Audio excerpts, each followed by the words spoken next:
आज हम बात करने वाले हैं भारतीय संविधान के इतिहास के एक सबसे बड़े, सबसे अहम मोड़ के बारे में। एक ऐसा केस जिसने न सिर्फ सरकार और अदालत के बीच शक्ति के संतुलन को बदला, बल्कि भारत के लोकतंत्र की आत्मा की भी रक्षा की। जी हाँ, हम बात कर रहे हैं केशवानंद भारती केस की। ये सवाल इस पूरे केस के दिल में था। एक ऐसा सवाल जिसमें एक पूरे राष्ट्र का भविष्य तय करने की ताकत थी। तो चलिए इस ऐतिहासिक कानूनी सफर की गहराई में उतरते हैं। तो ये कहानी शुरू कहाँ से होती है? किसी बड़े राजनीतिक मंच से नहीं, बल्कि दक्षिण भारत के एक शांत मठ से।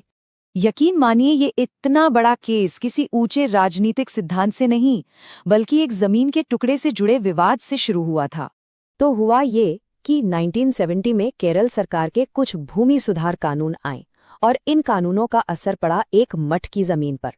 मठ के जो प्रमुख थे, स्वामी केशवानंद भारती, वो इस मामले को अदालत में ले गए। उस वक्त शायद उन्हें भी अंदाजा नहीं था कि उनकी एक याचिका भारत के पूरे संवैधानिक इतिहास का नक्शा ही बदल देगी।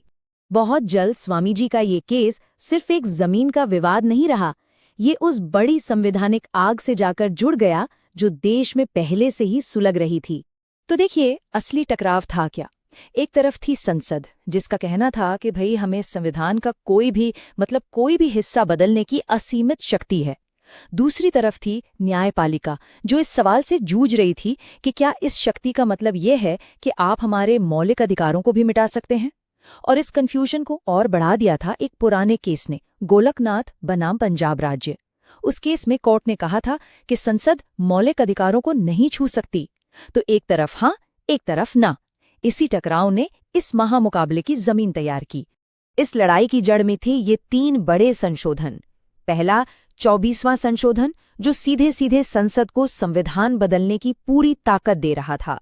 फिर आया 25वां संशोधन, जिसने संपत्ति के अधिकार पर कैंची चला दी। और तीसरा था 29वां संशोधन, जिसने केरल के उन्हीं भूमि कानूनों को 9वीं अनुसूची में डाल दिया, माने उन्हें अदालत की पहुंच से ही बाहर कर दिया। तो कुल मिलाकर ये सारे कदम न्यायपालिका के अधिकार पर एक सीधा हमला थे। अब इस संवैधानिक गांठ को सुलझाए कौन? इसके लिए जो हुआ वो भारतीय न्यायपालिका के इतिहास में पहले कभी नहीं हुआ था।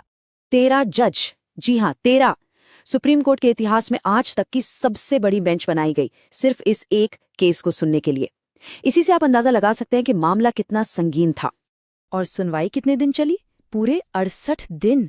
सोचिए, 68 दिनों तक देश के सबसे बड़े कानूनी दिमागों ने इस बात पर बहस की कि हमारा संविधान आखिर है क्या, संसद की ताकत की सीमा क्या है और न्यायपालिका का रोल क्या है। दांव पर लगा था भारत के लोकतंत्र का पूरा भविष्य। तो 68 दिनों की इस जबरदस्त दिमागी कसरत के बाद आखिरकार वो ऐतिहासिक दिन आया, फैसले का दिन। और इस फैसले ने एक ऐसे सिद्धांत को जन्म दिया जो आज तक हमारे लोकतंत्र की ढाल बना हुआ है। 24 अप्रैल 1973 सुप्रीम कोर्ट ने अपना फैसला सुनाया और ये एक कमाल का संतुलन था। कोर्ट ने कहा, हाँ, संसद संविधान में संशोधन कर सकती है, बिल्कुल कर सकती है, लेकिन वो इसके बुनियादी ढांचे को, इसकी आत्मा को नहीं बदल सकती। और यहीं से जन्म हुआ बुनियादी ढांचे के सिद्धांत का, ए बेसिक स्ट्रक्चर डॉक्ट्रिन। ये एक बहुत ही सरल लेकिन उतनी ही गहरी सोच थी। कोर्ट का तर्क था कि देखो, संविधान को बदलने की शक्ति का मतलब उसे तबाह करने की शक्ति नहीं हो सकता। इसे ऐसे समझिए जैसे संविधान एक इमारत है। आप उसके कमरों को बदल सकते हैं, दीवारों पर नया पेंट कर सकते हैं, लेकिन आप उसकी नींव नहीं तोड़ सकते, क्योंकि अगर आपने नींव ही हिला दी तो वो इमारत ही नहीं रहेगी। तो फिर ये बुनियादी ढांचा है क्या? कोर्ट ने इसकी कोई पक्की लिस्ट तो नहीं दी, पर कुछ चीजें साफ की, जैसे संविधान की सर्वोच्चता, मतलब संविधान सबसे ऊपर है, कानून का राज, शक्तियों का बंटवारा, न्यायिक समीक्षा और हाँ, हमारे मौलिक अधिकार। ये वो खंभे हैं जिन पर हमारे लोकतंत्र की पूरी इमारत टिकी हुई है। इस फैसले का असर बहुत गहरा हुआ।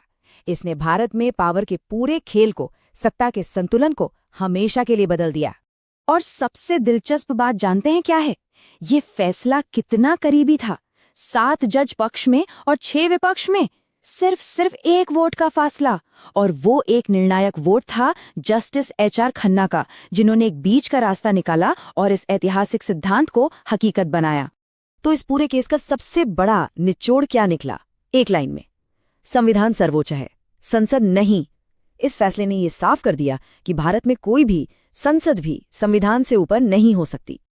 और केशवानंद के बाद भी इस सिद्धांत की ताकत बार बार दिखी। इसने लोकतंत्र को कई बार बचाया है, चाहे वो 1975 का इंदिरा गांधी बनाम राजनारायण केस हो या 1980 का मिनर्वा मिल्स केस। ये सिद्धांत एक गार्ड की तरह हमेशा खड़ा रहा, ये पक्का करने के लिए कि लोकतंत्र अपनी पटरी से न उतरे।